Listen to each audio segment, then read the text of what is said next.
हुकूमत पाकिस्तान ने पासपोर्ट का नया डिज़ाइन मुकम्मल तौर पर बदलने का फैसला कर लिया। नए डिज़ाइन के साथ नए फीचर्स भी शामिल करने की मंजूरी दे दी गई। नए पासपोर्ट को बनाने का मकसद पासपोर्ट को महफूज और जदीद बनाना है। नए पासपोर्ट में चंद चीज़ें शामिल की गई हैं, जो कि ये हैं: वालिद के साथ वालदा का नाम लिखा जाएगा।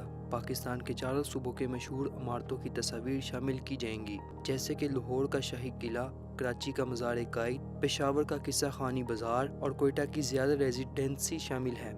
इसके अलावा अंदरूनी सफ़ाहत का रंग बदला जाएगा, जबकि बैरूनी सफ़ाहत का रंग वही रहेगा। नए सिक्योरिटी फीचर्स शामिल किए जाएंगे, जैसे कि बायोमेट्रिक कोडिंग, वाटरमार्क, होलोग्राम और माइक्रो प्रिंटिंग। ये नए पासपोर्ट इस्लामाबाद में मौजूद इमिग्रेशन एंड पासपोर्ट के हेडक्वार्टर में तैयार किए जाएंगे। पुराने पासपोर्ट को आहिस्ता आहिस्ता नए पासपोर्ट में तब्दील किया जाएगा। कुछ लोगों का कहना है कि अगर पासपोर्ट में वालिद के नाम के साथ वालदा का नाम लिखा गया तो इससे बैंक अकाउंट्स की सिक्योरिटी मुतासर हो सकती है, क्योंकि वालदा का नाम अक्सर बैंक सिक्योरिटी के सवालात में इस्तेमाल होता है। ताहम माहिरीन का कहना है कि बैंक अपने सिक्योरिटी सिस्टम को मज़ीद बेहतरीन बनाएंगे ताकि शहरी किसी भी किस्म के अफराद से महफूज रह सकें।